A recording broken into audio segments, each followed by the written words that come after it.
Whatever an individual or a people concentrates upon, it tends to get, because concentration is just as much of a force as is electricity. Those who concentrate upon an idea, who continue to visualize their dreams, to nurse them, who never lose sight of their goal, no matter how dark or forbidding the way, get what they concentrate on. They make their minds powerful magnets to attract the thing on which they have concentrated. Sooner or later they realize their dreams. If you can concentrate your thought and hold it persistently, work with it along the line of your greatest ambition, nothing can keep you from its realization. Dreaming without effort will only waste your power. It is holding your vision, together with persistent, concentrated endeavor on the material plane, that wins. If we were to send out our desires intensely, to visualize them until our very mentalities vibrated with the things we long for, and to work persistently in their direction, we would attract them. Everywhere there are disappointed men and women who have soured on life because they could not get what they longed for, a musical or art education, the necessary training for authorship, for law or medicine, for engineering, or for some other vocation to which they felt they had been called. They are struggling along in an uncongenial environment, railing at the fate which has robbed them of their own. They feel that life has cheated them, when the truth is they have cheated themselves. They did not insistently and persistently send out their desires and longings. They did not nurse them and positively refuse to give them up. Above all, they did not put forth their best efforts for their realization. 3 things we must do to make our dreams come true. Visualize our desire. Concentrate on our vision. Work to bring it into the actual. The implements necessary for this are inside of us, not outside. No matter what the accidents of birth or fortune, there is only one force by which we can fashion our life material: mind. Of 2 boys or 2 girls in the same wretched environment, one picks up an education, trains him or herself for place and power, while the other grows up a nobody.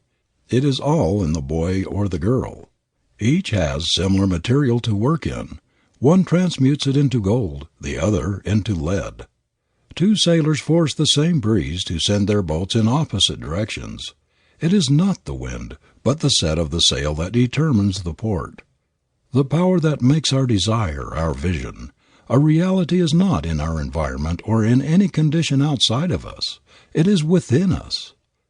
There is some unseen, unknown, magnetic force developed by a long-continued concentration of the mind upon a cherished desire that draws to itself the reality which matches the desire. We cannot tell just what this force is that brings out the thing we long for out of the cosmic ether and objectifies it, shapes it to correspond with our longing. We only know that it exists. The cosmic ether everywhere surrounding us is full of undreamed potencies, and the strong, concentrated mind reaches out into this ether, this sea of intelligence, attracts to its own, and objectifies the desire. All human achievements have been pulled out of the unseen by the brain, through the mind reaching out and fashioning the wealth of material at its disposal into the shapes which matched the wishes, the desires, of the achievers. All of the great discoveries, great inventions, great deeds that have lifted man up from his animal existence have been wrought out of the actual by the perpetual thinking of and visualizing these things by their authors. These grand characters clung to their vision, nursed it until they became mighty magnets that attracted out of the universal intelligence the realization of their dreams. Most revolutionary inventions have evolved from a flash of thought. The idea of the telephone was flashed into the mind of Professor Alexander Bell by the draw of a string through a hole in the bottom of a tin can, by means of which he found that the voice could be transmitted. The idea took such complete possession of the inventor that it robbed him of sleep, and for a time made him poor. But nothing could rob him of his vision or prevent him from struggling to work it out of the visionary stage into the actual. All of Edison's inventions, those of every inventor, have been wrought out of the same principle that gave us the sewing machine and the telephone. They all started in simple ideas, in dream visions which were nursed and worked into actualities. The brain cells grow in response to desire. Where there is no desire, there is no growth. The brain develops most in the direction of the leading ambition, where the mental activities are most pronounced.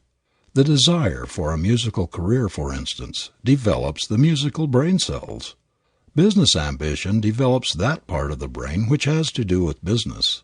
The cells which are brought into action in executive management, in administering affairs, in money making. Whenever we make our demand upon the brain by desire, that part responds in growth. Don't let go of your desire. Whether it be music, art, literature, business, or a profession, hold on to it. No matter how dark the outlook, keep on visualizing your desire and light and opportunity will come to enable you to make it a reality. Whatever the Creator has fitted you to do, He will give you a chance to do, if you cling to your vision and struggle as best you can for its attainment. If you are a boy on a farm and feel that you are a born engineer, yet see no possible way to get a technical education, don't lose heart or hope. Get what books you can on your specialty. Cling to your vision. Push out in every direction that is possible to you. It may take years, but if you are true to yourself, your concentration on your desire, your pushing toward it, will open a door into the light, and before you know it, you will be on the road to your goal. The great danger in our time is not lack of chance or opportunity, but of losing our vision, of letting our ambition die. Most of us, instead of treating our desires, seriously trifle with them as though they were only to be played with, as though they could never be realities. We do not believe in their divinity. We regard our heart longings, our soul yearnings, as fanciful vagaries, romances of the imagination. Yet we know that every invention, every discovery or achievement that has blessed the world began in a desire, in a longing to produce or to do a certain thing, and that persistent longing was accompanied by a struggle to make the mental picture a reality. It is difficult for us to grasp the fact that ambition, accompanied by effort, is actually a creative power which tends to realize itself. Only the things that we see seem real to us, when, as a matter of fact, the most real things in the world are the unseen. We never doubt the existence of the force that brings the bud out of the seed, the foliage and the flower out of the bud, the fruits, the vegetables from the flower. It is invisible. We cannot sense it, but we know that it is mightier than anything we see. No one can see or hear or feel gravitation, or the forces which balance the earth and whirl it with lightning speed through space. Yet who can doubt their reality? Does anyone question the mighty power of electricity because it cannot be seen or heard or smelled?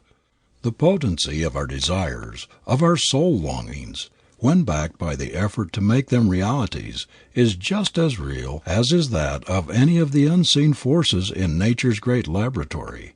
The great cosmic ether is packed with invisible potentialities. Whatever comes out of it to you comes in response to your call. Everything you have accomplished in life has been a result of a psychic law, which consciously or unconsciously you have obeyed. Do not make the mistake of thinking that the way will not be open because you cannot now see any possible means of achieving that for which you long. The very intensity of your longing for a certain career, to do a certain thing, is the best evidence that you have the ability to match it, and that this ability was given you for a purpose, even to play a divine, a magnificent part in the great universal plan.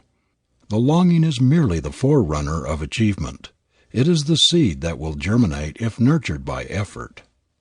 If, however, you stop at sowing the seed, you will get just about as much harvest as a farmer would get if he should sow his seeds without preparing the soil, without fertilizing or cultivating it, or keeping down the weeds. It is the blending of the practical with the ideal that brings the harvest from the seed thought. You must keep on struggling toward your ideal, no matter how black and forbidding the way ahead of you. Just imagine you are carrying a lantern which will advance with you and give you light enough for the next step. It is not necessary to see the end of the road. All the light you need is for the next step. Faith in your vision and persistent endeavor will do the rest. There is no doubt that if we do our part, the divinity that has created us, given us an appointed place and a work in the plan of the universe, will bring things out better than we can plan or even imagine. Send out your wishes, cherish your desires, force out your yearnings, your heart longings with all the intensity and persistency you can muster, and you will be surprised to see how soon they will begin to attract their affinities, how they will grow and take tangible shape, and ultimately become actual things. Fling out your desires into the cosmic ether boldly, with the utmost confidence. Therein you will gather the material which shall build into reality the castle of your dreams. The trouble with us is that we are afraid to do this. We fear that fate will mock us, cast back to us our mental visions empty of fruition. We do not understand the laws governing our thought forces any more than we understand the laws governing the universe. If we had faith in their power, our earnest thoughts and efforts would germinate and bud and flower just as does the tiny seed we put into the earth. You may be hemmed in by seemingly unsurmountable obstacles. You may not see a ray of light through the sod of hard, forbidding circumstances, but hold your vision and keep pushing. In your struggle you will develop strength. You will find sunshine and air, growth and life. You may be shut in by an uncongenial occupation and tempted to lose heart and give up your dreams because you can see no other way to better yourself. This is just the time to cling to them and to insist that they shall come true. Without knowing it, you may be just in the middle of the sod, and if you keep pushing where you are, in season and out of season, you will come to the sunlight and the air, to freedom. There is no human being who doesn't have some sort of a chance. If your present position cramps you, if it does not give you room to express yourself, you can make room by filling it to overflowing, by keeping your mind steadfastly fixed on the ladder of your ascent. In your mind, you make the stairs by which you ascend or descend. Nobody else can do it for you. The master key which will unlock that cruel door that keeps you back is not in the hand of fate. You are fashioning it by your thoughts. Your next step is right where you are, in the thing you are doing today. The door to something better is always in the duty of the moment. The spirit in which you do your work, the energy which you throw into it, the determination with which you back up your ambition, these, no matter what opposes, are the forces that unlock the door to something better. If you hold to your vision and are honest, earnest and true, there is nothing that can stand in the way of its realization.